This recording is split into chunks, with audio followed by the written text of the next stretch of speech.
একজন নারী যখন গর্ভধারণ করে তখন গর্ভাবস্থার প্রথম মাস থেকে শুরু করে নবম মাস পর্যন্তই তার শরীরের কোনো না কোনো অঙ্গ ব্যথা করতে থাকে।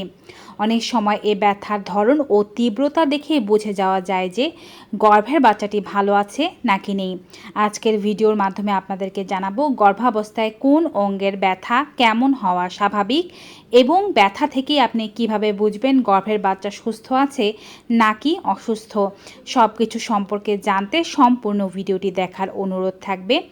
ইউটিউব থেকে আমাদের এই ভিডিওটি দেখে থাকলে অবশ্যই চ্যানেলটি সাবস্ক্রাইব করুন। ফেসবুক থেকে দেখে থাকলে পেজটি ফলো করতে ভুলবেন না। ভিডিওটি ডাউনলোড করে রাখুন, প্রয়োজনে শেয়ার করে দিন সবার মাঝে, যেন সবাই এমন গুরুত্বপূর্ণ তথ্য পেতে পারে। চলুন শুরু করা যাক। সর্বপ্রথমেই বলছি গর্ভাবস্থায় মাথার ব্যথা নিয়ে। গর্ভাবস্থায় প্রাথমিক উপসর্গগুলোর মধ্যে একটি হচ্ছে গর্ভবতী নারীদের মাথা ব্যথার সমস্যা হওয়া। সাধারণত গর্ভধারণ করার পরপরই অনেকেরই মাথা ব্যথার সমস্যা হয় এবং এটিকে গর্ভধারণের একটি লক্ষণও বলা হয়ে থাকে। এছাড়াও পুরো গর্ভাবস্থা জুড়েই কখনো না কখনো আপনি মাথা ব্যথার শিকার হতে পারেন। বিশেষ করে যাদের মাইগ্রেনের সমস্যা হচ্ছে বা আছে আগে থেকেই, তাদেরও এমন সমস্যা বেশি পরিমাণে হয়। মাথার দুই সাইডেই ব্যথা বা যে কোনো এক পাশে ব্যথা, মাথার পেছনের অংশের যে কোনো এক পাশে ব্যথা বা দুপাশে ব্যথা হতে পারে। এ ব্যথা থেকে আপনি বুঝতে পারবেন বাচ্চাটি কেমন আছে, কখন স্বাভাবিক কখন অস্বাভাবিক। যদি আপনার মাথা ব্যথা হয়ে থাকে সেক্ষেত্রে আপনি অল্প বিশ্রাম করুন এবং দেখুন যে মাথা ব্যথা ভালো হচ্ছে কি না। যদি আপনার ডিহাইড্রেশন হয়ে থাকে বা কম পরিমাণে জল পান করে থাকেন, সে থেকেও কিন্তু মাথা ব্যথা হতে পারে। হালকা পরিমাণে মাথা ব্যথা গর্ভাবস্থায় খুবই স্বাভাবিক। প্রোজেস্টেরন হরমোন বাড়ার কারণে, এস্ট্রোজেন ও এইচসিজি হরমোনের কারণে এমন মাথা ব্যথা হতেই পারে। তাই অল্প পরিমাণে মাথা ব্যথা থাকলে কোনো ওষুধ খাবেন না, জল পান করুন, রেস্ট করুন, ভালো হয়ে যাবে। কেউ কেউ যদি মনে করে থাকেন মাথা ব্যথা হলে চা পান করলে মাথা ব্যথা ভালো হয়ে যায়, তারা এই কাজটি করতে যাবেন না, কারণ এটি খুবই বদ অভ্যাস। তবে আপনার যদি এটি অভ্যাস হয়ে থাকে যে মাথা ব্যথা হবেই চা না খেলে, সেক্ষেত্রে আপনি 1 কাপ খেয়ে দেখতে পারেন যে ব্যথা কমে কিনা। তারপরেও ব্যথা না কমলে ডক্টরের পরামর্শ নিয়ে মেডিসিন খেতে পারেন। তবে নিজে জেনে বুঝে কোনো প্রকারের ব্যথা মেডিসিন খাবেন না। কিন্তু যদি আপনার প্রচুর মাথা ব্যথা হয়, কোনোভাবেই এটি ভালো না হয়, সাথে আপনার মাথা চক্কর দেয়, সব কিছু ঝাপসা হয়ে যাওয়ার মতো অনুভব হয়, মাথা ঘুরে পড়ে যান, এটি খুবই খারাপ লক্ষণ। অনেক সময় একলামশিয়ার কারণে বা গর্ভাবস্থায় অতিরিক্ত দুর্বলতার কারণে মায়ের এমন সমস্যা দেখা দিতে পারে। প্রত্যেকটি মায়েরই সচেতন হওয়া উচিত এবং এ ব্যাপারে জরুরি ব্যবস্থা গ্রহণ করা উচিত। দ্বিতীয় শারীরিক অসুবিধার নাম হচ্ছে কোমর ব্যথা। প্রায় 70 থেকে 80% নারী তাদের গর্ভাবস্থায় কোমর ব্যথার শিকার হয়ে থাকেন। প্রাথমিক পর্যায়েও কোমর ব্যথা হতে পারে, আবার পুরো গর্ভাবস্থা জুড়েই কোমর ব্যথা হয়ে থাকে। সাধারণত আপনার ওজন বৃদ্ধির কারণে বা পেটের মাংসপেশিগুলো, লিগামেন্টগুলো একটু শিথিল ও ঢিলা হয়ে যাওয়ার কারণে কোমরে ব্যথা হতে দেখা যায়। আপনার এমন ধরনের কোমর ব্যথা হওয়া খুবই স্বাভাবিক। বারবার আমরা সাবধান করে দিচ্ছি, যে কোনো ব্যথার ক্ষেত্রে আপনি নিজে জেনে বুঝে কোনো ব্যথার মেডিসিন সেবন করতে পারবেন না।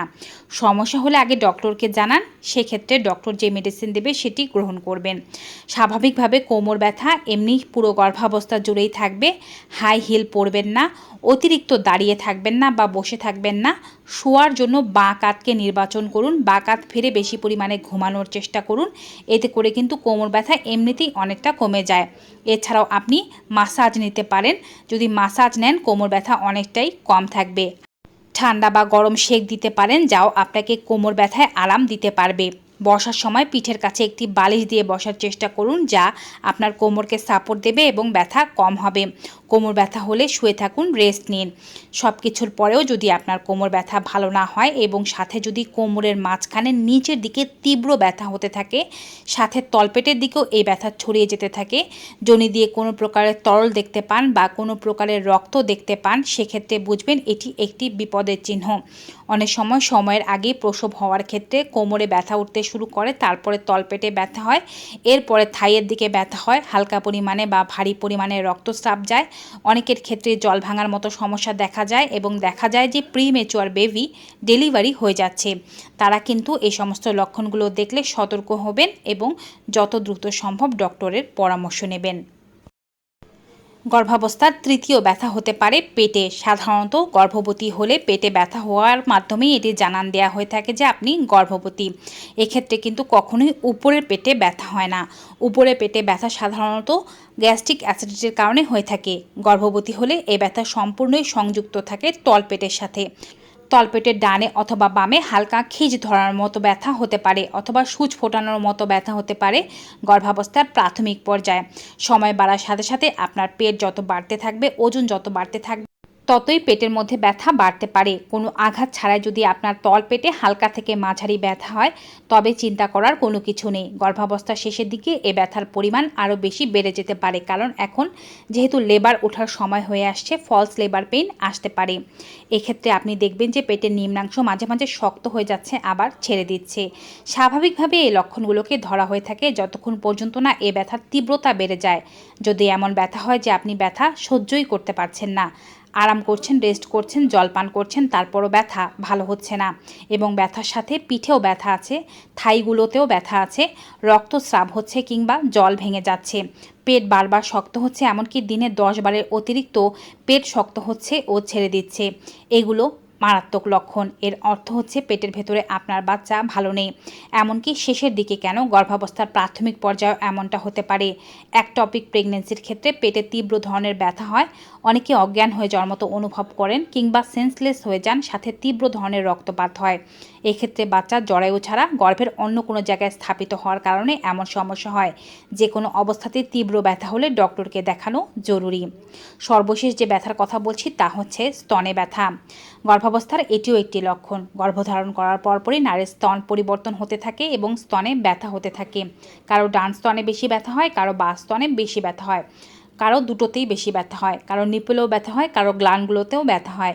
স্তন ফুলে যায়, এরিওলা আরও বেশি কালো হয়ে যায়, কারো কারো স্তন দিয়ে তরল বা দুধ আসতে দেখা যায়। স্নান করতে গেলে বা হালকা পরিমাণে সিঁড়ি ওঠা নামাতেও আপনার সমস্যা হতে পারে। সময়ের সাথে সাথে কারো এ ব্যথা কমে যায়, কারো কারো এ ব্যথা একেবারে বাচ্চাকে যতদিন পর্যন্ত দুগ্ধ পান করাতে থাকেন ততদিনও থাকে। বিভিন্ন নারীর ক্ষেত্রে বিভিন্ন ধরনের লক্ষণ দেখা দিতে পারে। কিন্তু স্তনের এই ব্যথা যদি খুব তীব্র হয়ে থাকে, স্তন দিয়ে রক্ত বা পুজ আসতে দেখা যায়, চাকা চাকা বেঁধে যায়, স্তনের বোটা যদি ভেতরের দিকে ঢুকে যায়, কোনো একটি জায়গা ট্যাপ খেয়ে যায়, সেক্ষেত্রে আপনি বুঝবেন এটি কোনো সুস্থ গর্ভবতীর লক্ষণ নয়। স্তনে কোনো সমস্যা দেখা দিচ্ছে বিধায় আপনার এমন লক্ষণ দেখা দিচ্ছে। সেক্ষেত্রে ডক্টরকে বিষয়টি জানানো খুবই আবশ্যক। তো ভিউয়ার্স, এভাবেই ব্যথার মাধ্যমে আপনি বুঝে যেতে পারবেন আপনার গর্ভের বাচ্চা সুস্থ আছে নাকি অসুস্থ, নাকি কোনো সমস্যা আপনার শরীরে বিরাজমান।